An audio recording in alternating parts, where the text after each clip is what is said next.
شیخ الہند حضرت مولانا محمود حسن دیوبندی رحمۃ اللہ علیہ، آپ دارالعلوم دیوبند کے صدر المدرسین و شیخ الحدیث ریشمی رومال تحریک کے بانی اور جنگ آزادی کے علم بردار تھے۔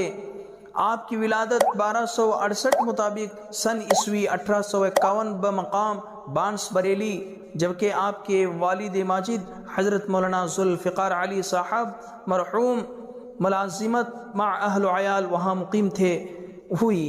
والد محترم نے آپ کا نام محمود حسن رکھا اور تاریخی نام بعض علماء نے ولد ذوالفقار علی تجویز کیا۔ تعلیم و تربیت آپ نے قرآن مجید اور فارسی کی ابتدائی کتابیں میاں جی منگلوری سے پڑھیں اور کتب عربیہ اپنے چچا مولانا مہتاب علی رحمۃ اللہ علیہ سے پڑھنی شروع کی۔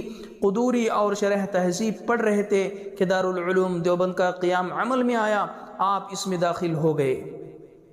اکثر کتب درسیہ دارالعلوم کے اولین استاذ ملا محمود احمد دیوبندی رحمۃ اللہ علیہ سے پڑھی۔ تکمیل نصاب کے بعد حضرت مولانا محمد قاسم نانوتی رحمۃ اللہ علیہ کی خدمت میں رہ کر صحاح ستہ اور دیگر علوم کی اعلیٰ کتابیں پڑھیں۔ فنون کے بعد اعلیٰ کتابیں اپنے والد مولانا ذوالفقار علی دیوبندی رحمۃ اللہ علیہ سے پڑھیں۔ سن ہجری 1290 میں حضرت مولانا قاسم نانوتی رحمۃ اللہ علیہ کے دست مبارک سے دستار فضیلت حاصل کی۔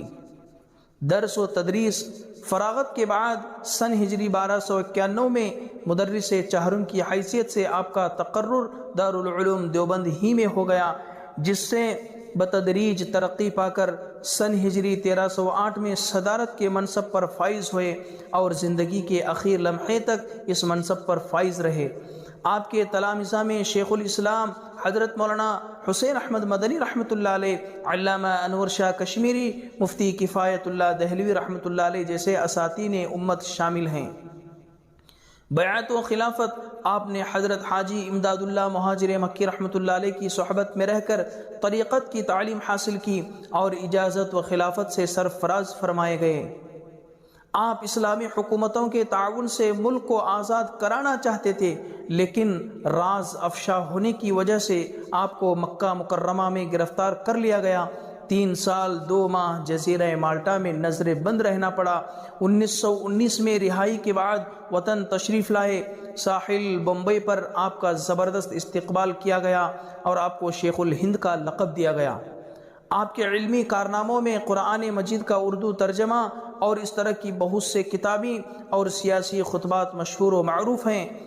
شیخ الہند محمود حسن دیوبندی رحمۃ اللہ علیہ کی وفات 18 ربیع الاول سن ہجری 1349 مطابق 30 نومبر 1920 بروز منگل دہلی میں داعیہ اجل کو لبیک کہا۔ انا للہ و انا الیہ راجعون، رحمت اللہ و رحمت واسعہ۔ جنازہ دیوبند لایا گیا اور حضرت مولانا محمد قاسم نانوتی رحمۃ اللہ علیہ کی قبر مبارک کے قریب مزار قاسمی میں دفن کیے گئے۔ تو دوستو، یہ تھی شیخ الہند حضرت مولانا محمود حسن دیوبندی رحمۃ اللہ علیہ کی کچھ مختصر سی سوانح عمری۔ اس طرح کی ویڈیوز پانے کے لیے ضرور آپ ہمارے چینل کو سبسکرائب کر لیں اور ویڈیو کو لائک کریں اور ویڈیو کو آگے ضرور شیئر کریں۔ پھر اگلے ویڈیو میں ملاقات کریں گے، تب تک کے لیے السلام علیکم ورحمۃ اللہ وبرکاتہ۔